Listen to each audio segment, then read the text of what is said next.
हे हे hello everybody, नमस्कार, welcome to the channel. इस video के अंदर हम लोग पढ़ रहे हैं स्क्रॉटम की एनाटॉमी। बहुत शॉर्ट स्वीट, आराम से धीरे धीरे से आराम से पढ़ लेंगे। बहुत छोटा सा टॉपिक है ना। तो कर दें शुरू। तो कर दें क्या शुरू? तो चलिए शुरू करते हैं। स्क्रॉटम, देखो सबसे पहली बात, स्क्रॉटम होता क्या है? एक बैग है, एक थैला है scrotum. So scrotum is a large pendulous sac of the skin, जो नीचे लटका रहता है ना, ये तो पता ही होगा। Located below and behind the penis, penis के नीचे और पीछे, पेनिस के नीचे और पीछे एक थैला होता है जिसको कहते हैं स्क्रोटम, है ना। So it is considered as an out pouching of the lower part of the anterior abdominal wall. इसको बोलते हैं कि एंटीरियर एब्डोमिनल वॉल ही ऐसा थोड़ा सा बाहर निकल गई है, मतलब उसने एक पाउच बना लिया बाहर। So it is considered as an out pouching of the lower part of the anterior abdominal wall की आउट पाउचिंग है, ठीक है।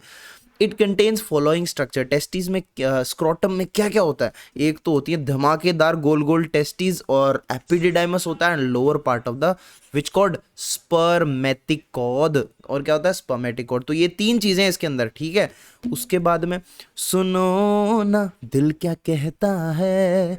क्या आपको पता है कि स्क्रोटम के अंदर जो लेफ्ट टेस्टिस होती है, that is slightly lower level than the right, because the left spermatic cord is slightly longer than the right. तो यहाँ पे टेक अवे पॉइंट क्या है? पहला पॉइंट तो ये कि जो लेफ्ट स्पर्मेटिक कॉर्ड है वो लॉन्गर होती है then the right.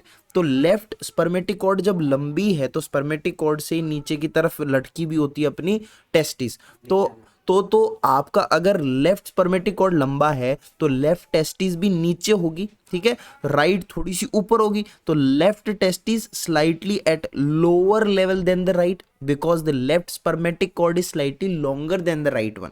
So this is because the descent of the testis begins earlier, ठीक है। देखो क्या होता है, अगर आपको कोई पूछे कि अपनी जो राइट टेस्टिस होती है वो थोड़ी ऊपर होती है और लेफ्ट वाली थोड़ी नीचे होती है, तो आप उसका रीजन क्या देंगे? देखो पहली बात तो लेफ्ट नीचे इसलिए होती है क्योंकि उसका स्पर्मेटिक कॉर्ड स्लाइटली लॉन्गर होता है देन द राइट, है ना। और जो लेफ्ट टेस्टिस है उसका डिसेंट पहले चालू हो जाता है। ऑब्वियस ही बात है, अगर दो लोगों ने भागना स्टार्ट किया है, जिस बंदे ने रेस पहले चालू की होगी, अगर वो कंसिस्टेंटली चलता जाए तो वो आगे होगा, ठीक है। तो लेफ्ट टेस्टिस ने अपनी डिसेंट जल्दी चालू करी, descent begins early of the left testis, so it is down at lower level than the right one, ठीक है। Testis is suspended in the scrotum by the spermatic cord. Okay, we know that spermatic cord से suspended होती है testis नीचे, ये spermatic cord और ये आपका टेस्टिस से लटका हुआ रहता है।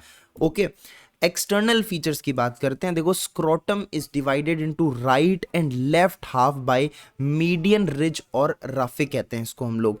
स्क्रोटम को हम लोग दो, देखो समझ रहे हो, स्क्रोटम को लाइक ये दो पार्ट में, ये मीडियन रिज या राफे है, मीडियन राफे मीडियन रिज है, ये स्क्रोटम को दो पार्ट्स में डिवाइड कर रही है, समझ आ रहा है।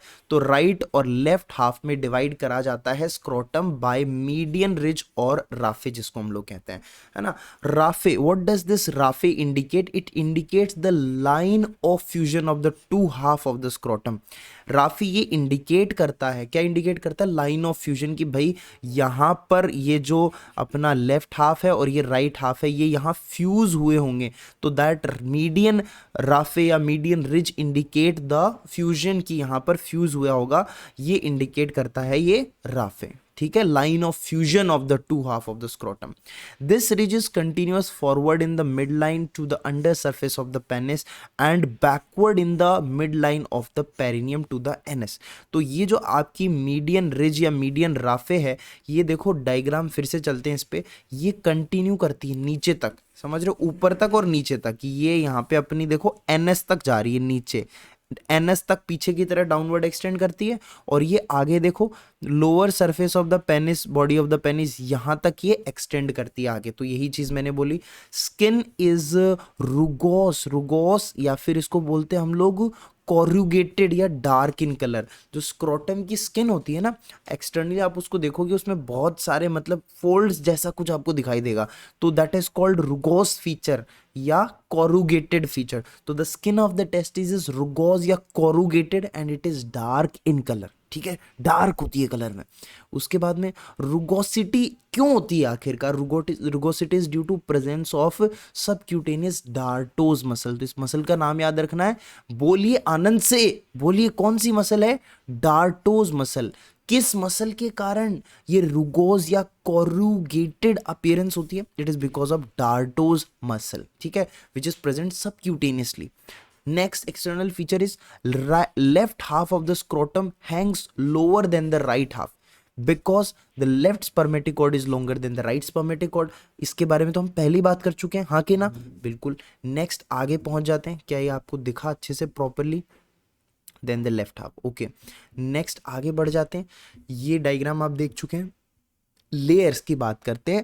बहुत जरूरी है, आपको लेयर्स पता होनी चाहिए. अगर हम लोग विद इन इनवर्ड्स बात करें, बाहर से अंदर की तरफ, तो 5 लेयर्स होती हैं टेस्टिस की. 5 लेयर कौन सी?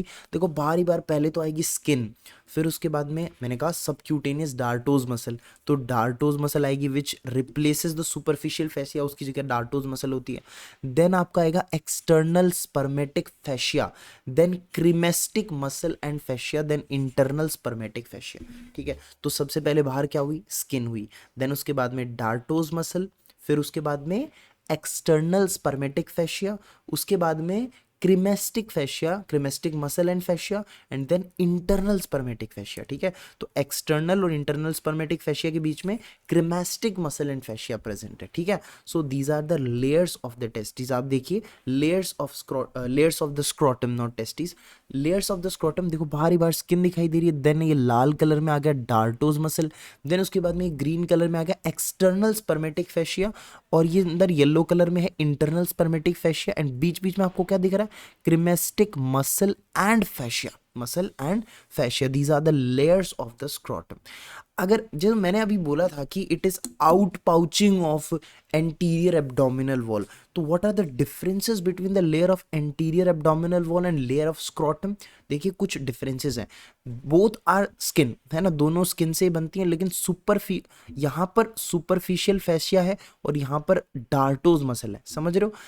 In scrotum, the superficial fascia is replaced by the dartose muscle. Superficial fascia is replaced by dartose muscle in scrotum.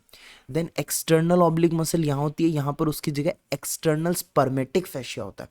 यहाँ पर internal oblique muscle है, उसकी जगह cremastic muscle and fascia. ठीक है, थोड़ा अलग है इसका अरेंजमेंट. एंटीरियर एब्डोमिनल वॉल में पहले स्किन, इसमें भी स्किन है, superficial fascia, external oblique muscle, internal oblique muscle.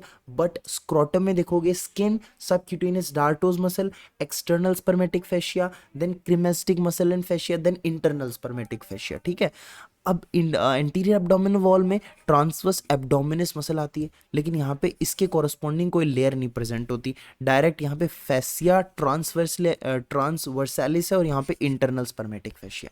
समझ रहे हो? मतलब एंटीरियर एब्डोमिनल वॉल के अंदर जो हमारी यहाँ पे प्रेजेंट है ट्रांसवर्सस एब्डोमिनस मसल, इसके कॉरस्पॉन्डिंग यहाँ पे कोई लेयर नहीं होती स्क्रोटम के अंदर. Note, the transversus abdominis muscle does not continue into the scrotum. देखो, एंटीरियर एब्डोमिनल वॉल में ट्रांसवर्स एब्डोमिनस मसल होती है 1 2 3 4 5वें नंबर पे, लेकिन स्क्रोटम के अंदर वो ट्रांसवर्सस एब्डोमिनस मसल कंटिन्यू नहीं करती. ठीक है, ओके. देन लास्ट में आपका फैशिया ट्रांसवर्सलिस होता है यहाँ पे, और स्क्रोटम के अंदर देखोगे तो इंटरनल स्पर्मेटिक फैशिया होता है.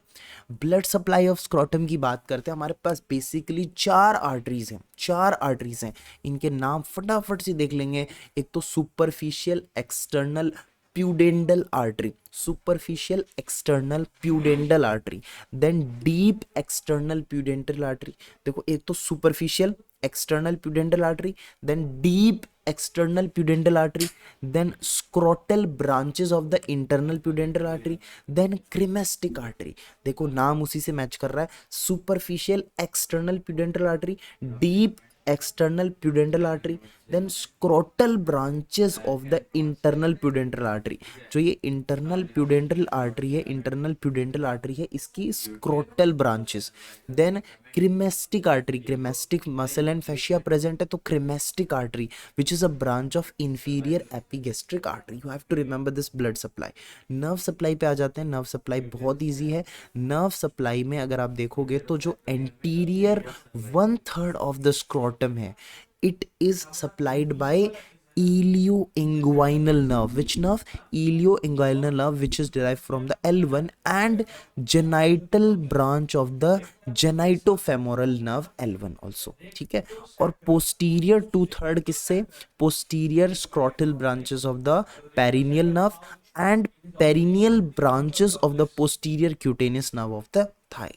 देखो मुश्किल है बहुत ज़्यादा याद करना, but you have to remember involuntary dartos muscle which is involuntary, it is supplied by sympathetic fibers, it is innervated by sympathetic fibers through genital branch of the genitofemoral nerve, ठीक है. नर्व सप्लाई को हम लोग एक बार फिर से repeat कर देते हैं. देखो स्क्रोटम का anterior one third ilioinguinal nerve इसको इनर्वेट करती है, और साथ में genital branch of genitofemoral nerve. देखो जेनाइटल पार्ट है, जेनाइटल स्क्रोटम जेनेटेलिया है, तो उससे related genital branch of genitofemoral nerve and posterior 2/3 is innervated by the, देखो नाम posterior 2/3 posterior scrotal branches of perineal nerve. Perineum होता है ना, तो perineal nerve and perineal branch of posterior cutaneous nerve of the thigh. थोड़ा मुश्किल है. Involuntary dartos muscle sympathetic fibres through genital, sympathetic fibres याद रख लो, sympathetic fibres through the genital branch of genitofemoral nerve. Lymphatic drainage की अगर हम बात करें, तो देखिए lymphatic drainage, the lymph vessel from the scrotum drain into superficial inguinal lymph node. कहाँ पे ड्रेन करती हैं? Superficial inguinal lymph nodes. तो लिम्फेटिक ड्रेनेज बहुत आसान है. स्क्रोटम से लिम्फ वेसल कहाँ जाके ड्रेन करती हैं? You have to remember this name. बताओ इस नोड का क्या नाम हो गया, बोलो जल्दी से. Superficial inguinal lymph nodes. Superficial inguinal lymph nodes. अगर हम बात करें डेवलपमेंट की, तो scrotum develop from the labioscrotal swellings. Labio देखो वैसे एम्ब्रियोलॉजी में आएगा, but if you want to remember it you can, okay. तो scrotum develop from the labioscrotal swellings and urogenital folds which fuse in the midline to form scrotum. ठीक है. सो scrotum कहाँ से develop करता है? बोलो बोलो मेरे साथ एक बार रिपीट करो. लेबियोस्क्रोटल स्वेलिंग्स एंड यूरोजेनाइटल फोल्ड्स. ठीक है. दो की मिड लाइन में आके जो कि फ्यूज हो जाते हैं. Then site of fusion of the urogenital fold is mark by the that midline. Site of fusion बोला था ना मैंने कि मिड लाइन जो होती है वो साइट ऑफ फ्यूजन को इंडिकेट करती है दोनों पार्ट्स के. So then the labioscrotal folds in female form labia majora. देखो नाम, हर चीज नाम से रिलेटेड है. लेबियोस्क्रोटल फोल्ड्स जो होते हैं फीमेल के अंदर ये लेबिया मेजोरा फॉर्म करते हैं, और जो यूरोजेनाइटल फोल्ड्स होते हैं they remain separate and form labia minora. ठीक है. सो लेबियोस्क्रोटल फोल्ड फीमेल के अंदर क्या फॉर्म करते हैं? Labia majora. और यूरोजेनाइटल फोल्ड फीमेल के अंदर लेबिया माइनोरा फॉर्म करते हैं. Now see the clinical anatomy of the scrotum. Clinical anatomy में क्या है? देखो पहली बात scrotal oedema. What is the scrotal oedema? Scrotal oedema में क्या होता है? The scrotum is a common site of oedema. It is a common site of the oedema due to laxity of the skin and it's dependent position. तो यहाँ पे oedema बहुत common होता है. Then sebaceous cyst. These often occur in the scrotum due to the presence of large number of hair and sebaceous gland in the stomach. देखो बहुत cyst develop हो जाते हैं, sebaceous cyst develop हो जाते हैं क्योंकि scrotum के आसपास बहुत सारे there are number of hairs present, you know that, and sebaceous glands present होती हैं scrotum में, जिसकी वजह से it is one of the common site of sebaceous cysts are formed here. Then scrotal elephantiasis. What is this scrotal elephantiasis? It is a clinical condition characterized by massive swelling. बहुत ज़्यादा swelling हो जाती है, enlargement हो जाता है scrotum का due to accumulation of, कैसे होती है swelling इतनी? interstitial fluid वहाँ पे accumulate हो जाता है in the scrotal wall following the blockage of lymph vessel by slender worm. कैसे हो सकता है ये? फाइलेरियासिस. ये तो खुद को मैं थोड़ा सा अलग कर देता हूँ. फाइलेरियासिस जिसको बोलते हैं वुचेरिया बैंक्रॉफ्टाई, तो वो यहाँ पे आ जाता है, लाइक इन्वेड करता है यहाँ पे। तो उसकी वजह से क्या होता है, there is scrotal elephantiasis, interstitial fluid बहुत ज़्यादा डिपॉजिट हो जाता है यहाँ पे, जिसकी वजह से massive swelling and enlargement of scrotum होता है, ठीक है। देन हम लोग एक बार, चलो मेरे को एक क्वेश्चन का जवाब दो। लिम्फ नोड्स की अगर हम बात करें तो which were the lymph nodes, superficial inguinal lymph nodes, ठीक है। इस केस में क्या होता है, लिम्फ वेसल ब्लॉक हो जाती हैं, तो विच आर द, तो लिम्फ नोड के अंदर ये ड्रेन नहीं कर पाएंगी, तो superficial inguinal lymph node, superficial inguinal lymph node. That's it for this video. हमने पढ़ा है इसमें एनाटमी ऑफ स्क्रॉटम, और बने रहिए इसी तरीके से, हम लोग एनाटमी को कवर करेंगे, और भी टॉपिक्स हम लोग कवर करेंगे। मिलते हैं नेक्स्ट वीडियो में with the new topic. Till then take care, bye bye, see you.